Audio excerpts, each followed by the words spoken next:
Upon my return to the United States from my travels in Ukraine over the month of December 2025 and through Christmas, I had the privilege and the honor to be able to sit down with Archbishop Borys Gudziak and to have a conversation that opened my eyes to a lot of questions that I left Ukraine with.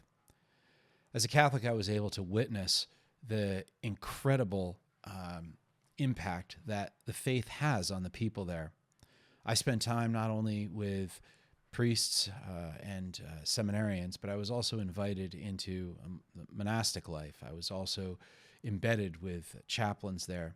I was able to see many different dimensions of how the Catholic faith shows up and is involved in the lives of the people at war in Ukraine.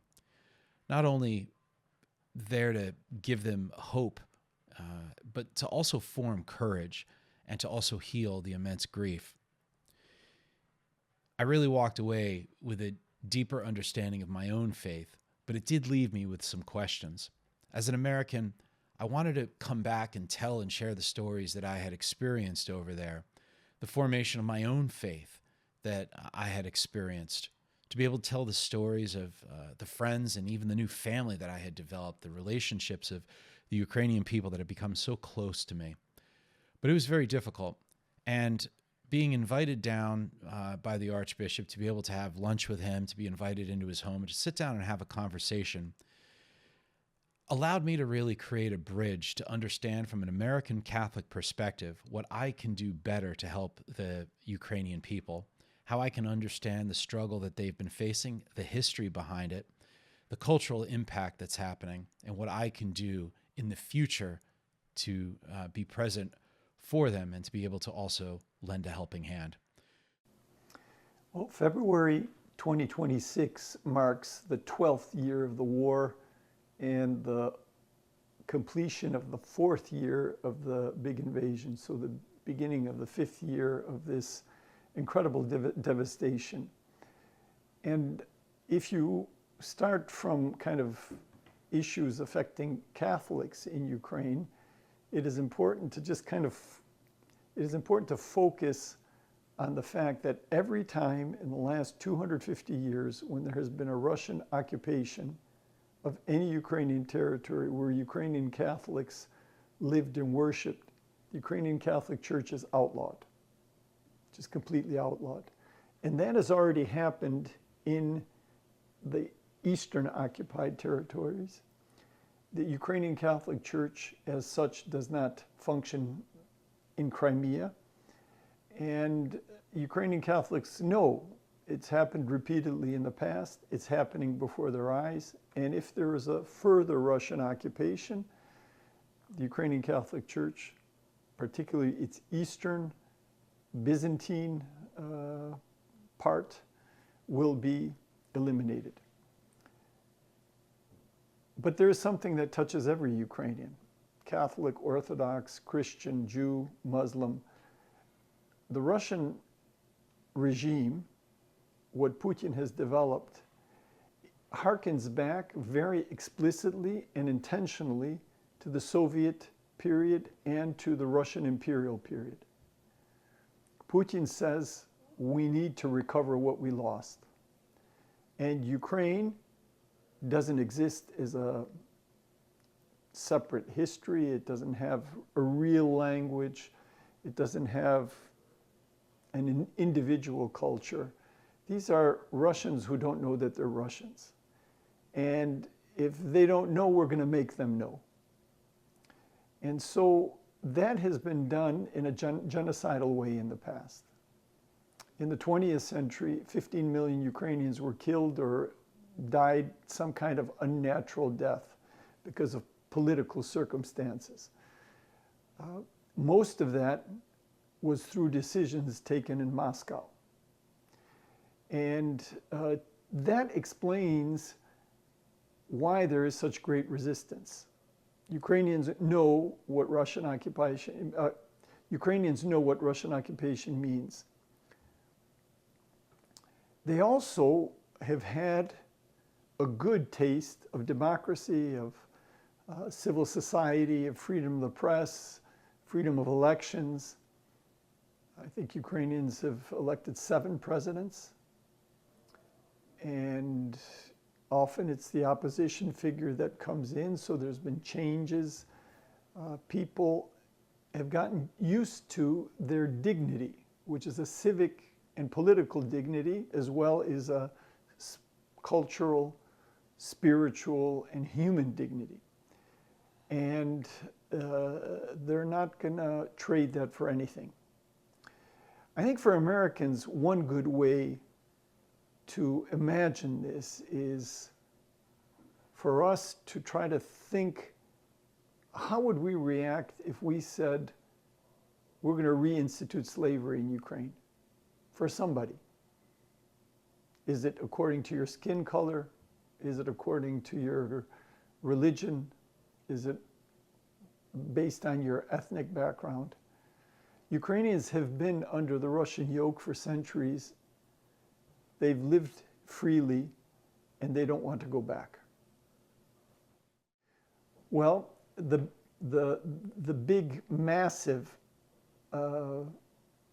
repression of the Ukrainian Catholic Church of the Eastern Rite that occurred at the end of World War II included the arrest of all bishops. Every single bishop was arrested, imprisoned, and most of them went to Siberia or died in prison. Many of them are now beatified martyrs. All priests were told, either you join the Russian Orthodox Church or you're going to Siberia. And so hundreds of priests, married priests with their wives and children, suffered Siberian deportation, labor camps, very difficult circumstances in which many died, because some of these camps were death camps. It meant that the church was deprived of all institutions. First of all, it stopped existing legally. There was no, we're in Philadelphia now, all of a sudden there's no Catholic church. All the buildings are taken away and given to somebody else. The schools are closed. The publishing houses, the magazines, the orphanages, the hospitals are taken and secularized. Everything was taken away. There was no visible sign of the existence of the church. It all had to happen underground.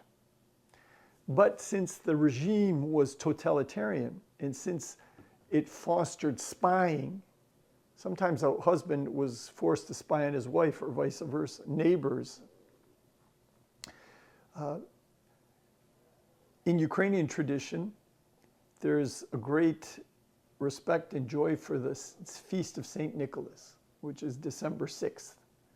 And the practice is, not on Christmas, but on the feast of St. Nicholas, children receive gifts under their pillow or near their bed at night. And when they wake up, there's great joy. What the Soviets did is, on that day in school, they would ask 7- and 8-year-olds, did anything special happen in your house? And the children would say, yeah, St. Nicholas came and gave me a gift. The teacher would note the names, the last names. The parents would be summoned to the KGB operative at their workplace and told, stop these Christian practices. You will be fired. Now, the Soviet Union had a law against freeloading.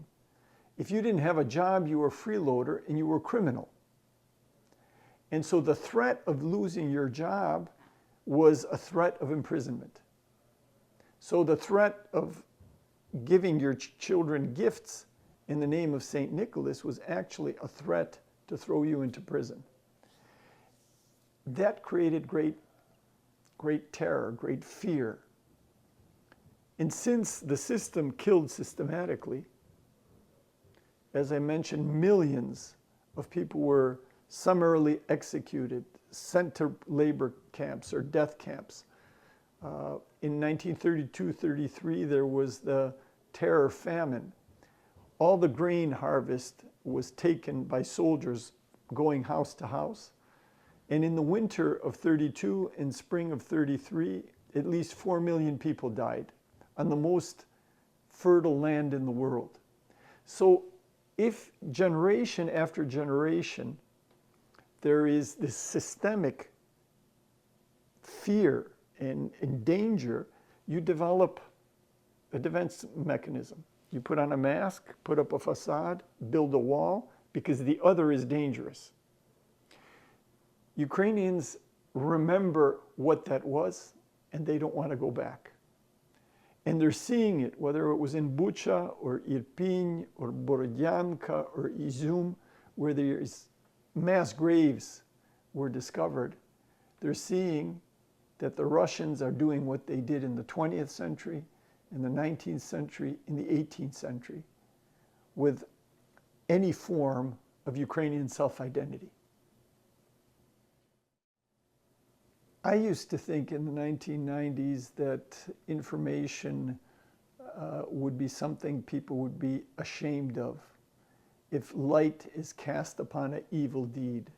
But we can see that in global leadership, there's a lot of shamelessness. People grab, people kill, people steal, and people lie with no shame. So there should be no illusions. Putin has said there is no Ukraine, and he will do everything to wipe it out. If genocide is necessary, that is what he will apply. The Soviet Union, 35 years ago, fell basically without much bloodshed, a superpower armed to its teeth with nuclear arms. It was a miracle. 15 countries became free. All religious expression became possible, at least for a while, because now it is repressed in Russia. President Biden, President Putin, President Macron, Angela Merkel, all the world leaders were in agreement about one thing, that Ukraine will not stand. It'll fall in 3 weeks, maybe 3 months, maybe even in 3 days, but it's going to fall. And that has not happened. And I think that is because of prayer, because of spiritual resilience. The second thing to do is to stay informed and to advocate. There's a lot of false information put out. The Russian authorities are spending inordinate sums of money, resources to put out information. For example, Ukraine is about to fall. Ukraine is losing this war. It isn't. It is standing. And the third thing is to help. There's a lot of need for humanitarian assistance. And Ukrainians, every time I go, and I'm going now for the 15th time in this 4-year period, every time I go and come back, the Ukrainian population, whether it's priests and bishops or faithful or farmers or soldiers or children, teachers, academics, they say, please thank the Americans for their support. Please thank the Catholics who understand what religious freedom means, what God-given human dignity means. We thank them, and I thank you for supporting the people in Ukraine today. The song basically says, "O great God, you are the one Lord, and we ask you to protect Ukraine. Give it light, give it knowledge, give it wisdom, and give it freedom. Give it freedom from fear, give it freedom from aggression, and let it flourish." It is a very uplifting song, even though it speaks about the hardships. It rises, and it is something that helps inspire people as they are asking for God's protection and guidance. There are 3 basic things Americans and American Catholics can do to help Ukraine. 1 is to pray, 2 is to inform, be informed and inform others, advocate, and 3 is to help, particularly with humanitarian concerns. So if we can pray and ask God's intervention, if we can advocate with politicians, with journalists, with opinion makers, giving good information about what is actually happening on the ground, and if we can share the abundance that we have. We are really blessed in this country with so many gifts. The Lord is asking us to reach out and share with those who are in need. I hope you really got something from this video and enjoyed it. It was a great discussion.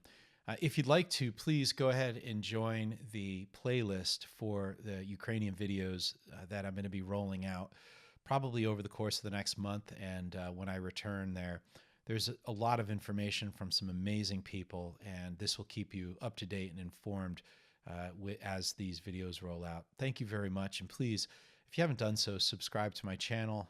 I would really appreciate it. And if you know anybody who would enjoy and appreciate these videos and the work that I do, I'd love it if you shared it. Thank you so much, and God bless.